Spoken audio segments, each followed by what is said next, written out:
नमस्कार दोस्तों, जय हिंद। मैं हूं जितेंद्र दीक्षित। 4.5 साल से चल रहे सस्पेंस को आज सुप्रीम कोर्ट ने खत्म कर दिया। अब से 4.5 साल पहले भारत सरकार ने 3 बड़े फैसले लिए थे जम्मू कश्मीर को लेकर। सबसे बड़ा फैसला था अनुच्छेद 370 को हटाए जाने का।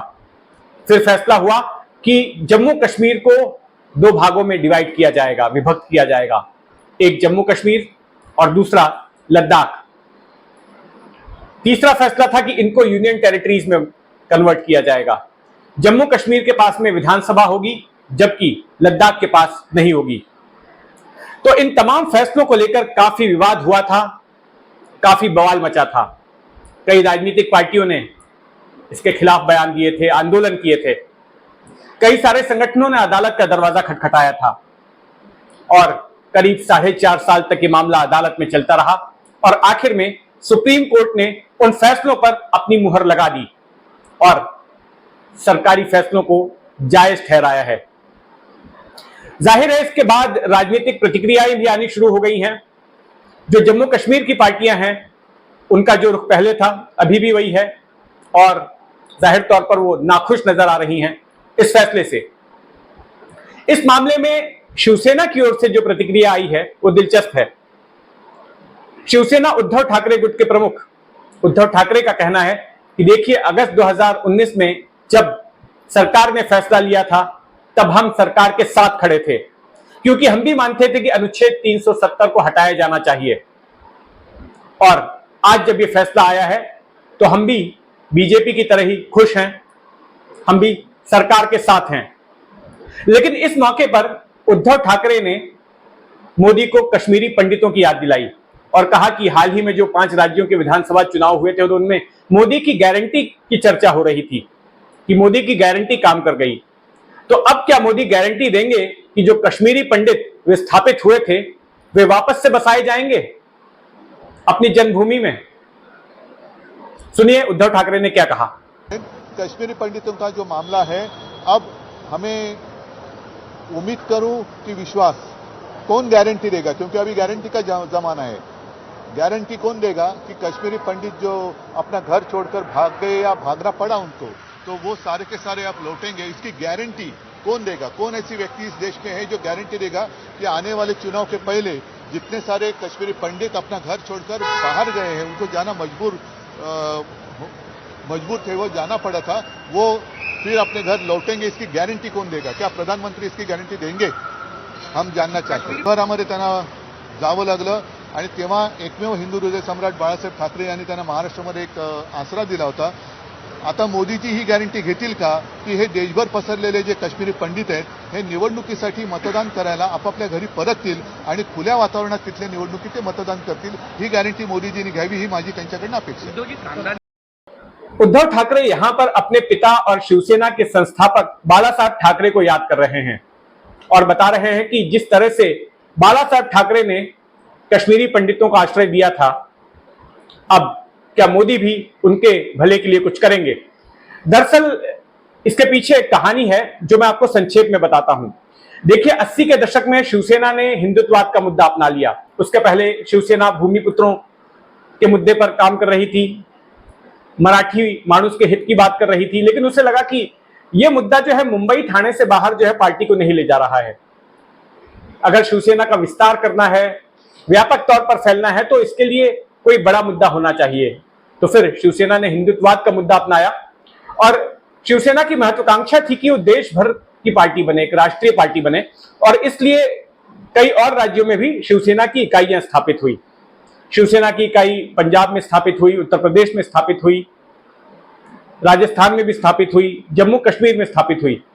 तो एक जो उत्तर भारत की इकाई थी वो एक रिटायर्ड सेना के अधिकारी लेफ्टिनेंट जनरल हुन वो जुड़े हुए थे, वो देख रहे थे इसका काम। तो एक बार हुआ ये कि उसी दौर में 90 की शुरुआत में 1990 से कश्मीरी पंडितों पर भयंकर अत्याचार हुआ। कश्मीर में उनके परिवार के परिवार खत्म कर दिए गए, कई कश्मीरी पंडितों की हत्या हुई और इस दहशत के कारण बड़े पैमाने पर कश्मीरी पंडितों का कश्मीरवादी से पलायन हुआ।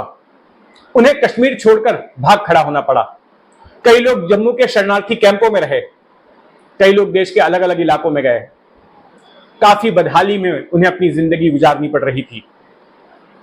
तो ऐसे में इन्हीं कश्मीरी पंडितों के एक प्रतिनिधि मंडल को लेकर लेफ्टिनेंट जनरल हून वो पहुंचे बाला साहब ठाकरे के पास में और कहा कि आप देखिए, आप तो हिंदू हृदय सम्राट हैं और ये हमारे हिंदू हैं जो अपने ही देश में आज बेघर हो गए हैं, आज इनके पास नौकरी नहीं है, आज इनके बच्चे पढ़ नहीं पा रहे हैं और इनका जीना मुहाल हो गया है। तब बाला साहब ठाकरे ने यह कहा था कि हम तो अभी सत्ता में नहीं है, ये 1993 की बात है, 1993 की। तब उन्होंने कहा था कि हम तो अभी सत्ता में नहीं है, अगर हम सत्ता में आते हैं तो हम जरूर इनके लिए कुछ करेंगे, लेकिन अगर नहीं भी आते हैं तो जो भी सरकार रहेगी हम उस पर दबाव बनाएंगे कि कश्मीरी पंडितों के लिए आप कुछ कीजिए, इनको इस बेचारगी वाली हालत से, इस लाचारी से बाहर निकालने के लिए आप कदम उठाइए। और फिर 1995 में पहली बार शिवसेना बीजेपी की सरकार सत्ता में आई, मनोहर जोशी मुख्यमंत्री बने और बाला साहब ठाकरे ने अपना वो वादा निभाया। उसके बाद महाराष्ट्र के तमाम शैक्षणिक संस्थानों में कश्मीरी पंडितों के लिए 1% आरक्षण की घोषणा कर दी गई। कश्मीरी पंडितों के आरक्षण के मामले में 1993 से लेके वो जो हून थे, लेफ्टिनेंट जनरल हून, जो शिवसेना के साथ काम करते थे और हम बाला साहब से लगातार मिलते रहे। ये हमारी मुलाकातें संजय राउत जो शिवसेना के हैं उनके द्वारा होती थी और उन्होंने कहा था कि वो उस वक्त उनको ये नहीं पता था कि शिवसेना बीजेपी की सरकार आएगी। उन्होंने कहा था कि मेरी सरकार अगर नहीं आई तो हम गवर्नमेंट पे प्रेशर करेंगे और कश्मीरी पंडितों के लिए महाराष्ट्र आगे आएगा। लेकिन 1995 में सरकार आ गई और शिवसेना ने जो वादा किया था कश्मीरी पंडितों के आरक्षण का, तो महाराष्ट्र वो पहला स्टेट था जिसने यहाँ टेक्निकल कोर्सेस, सारे प्रोफेशनल कोर्सेस में कश्मीरी पंडितों को 1% सीटों का वादा किया और उसके बाद बाकी भी स्टेटों ने इसको फॉलो किया और कश्मीरी पंडितों का आरक्षण इससे मिलता रहा। आज भी 1 सीट का माइग्रेंट कोटा महाराष्ट्र में चलता रहता है। तो कश्मीरी पंडित आरक्षण के मामले में सबसे बड़ी भूमिका निभाई है वो हून साहब, कश्मीरी पंडितों के कुछ ग्रुप्स आते थे और संजय राउत जी, ये मैं आपको कहूँ।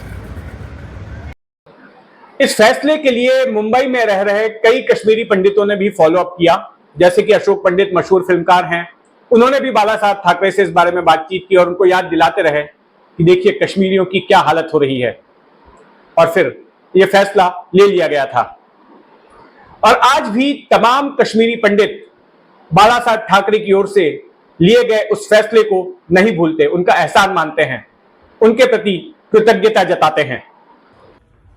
आर्टिकल 370 का हटना और उस पर सुप्रीम कोर्ट की मुहर लगना भारतीय संविधान के लिए और भारतीय इतिहास के लिए एक स्वर्णिम पल है और मेरा ऐसा मानना है कि इस पल को सेलिब्रेट करने के लिए आज हमें शिवसेना और आदरणीय बाला साहेब ठाकरे जी को याद करना बड़ा जरूरी है, खास करके कश्मीरी पंडित कम्युनिटी के लिए, क्योंकि इस लड़ाई की जो शुरुआत हुई, जो आज के युग में इस लड़ाई की जो शुरुआत हुई, उसमें बाला साहेब का जो एक उनका रोल रहा, जो उन्होंने इसमें जान फूकी, वो कभी भुलाई नहीं जा सकती।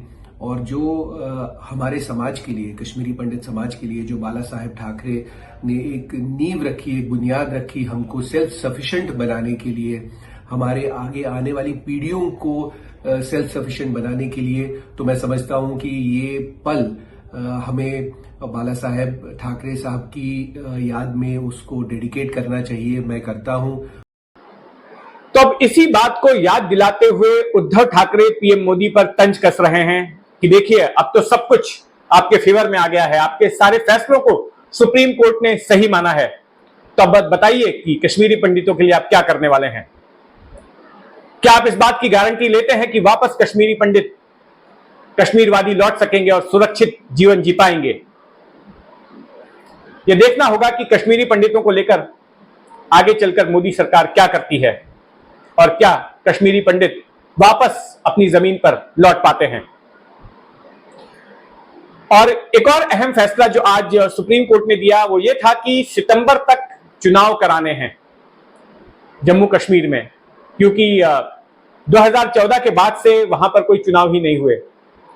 आप में से कई लोगों को मालूम होगा कि कश्मीर में हर 5 साल में नहीं बल्कि हर 6 साल में विधानसभा के चुनाव होते थे, क्योंकि वहां के संविधान के मुताबिक यही प्रावधान था। लेकिन अब नहीं होगा, अब हर 5 साल में ही वहां पर चुनाव किए जाएंगे। जो आखिरी चुनाव हुआ 2014 का था, और इस डिले के पीछे, चूंकि चुनाव इसलिए नहीं हो रहे थे, उसके पीछे एक कारण यह भी था कि परिसीमन की प्रक्रिया चल रही थी, डिलिमिटेशन चल रहा था। अब डिलिमिटेशन भी पूरा हो चुका है और ऐसे में चुनाव का रास्ता भी क्लियर है। सुप्रीम कोर्ट ने भी निर्देश दे दिया है। तो अगले साल लोकसभा चुनाव के बाद कोई एक चुनाव जो सबसे ज्यादा दिलचस्प होने वाला है, जिस पर सबकी नजर रहेगी, वो चुनाव होगा जम्मू और कश्मीर का चुनाव। तो हमारी उस पर नजर बनी रहेगी। और ये कहानी आपको कैसी लगी कमेंट बॉक्स में जरूर बताइएगा, मुझे इंतजार रहेगा। अब तक आपने अगर इस चैनल को सब्सक्राइब नहीं किया है तो सब्सक्राइब भी कर लें। जय हिंद।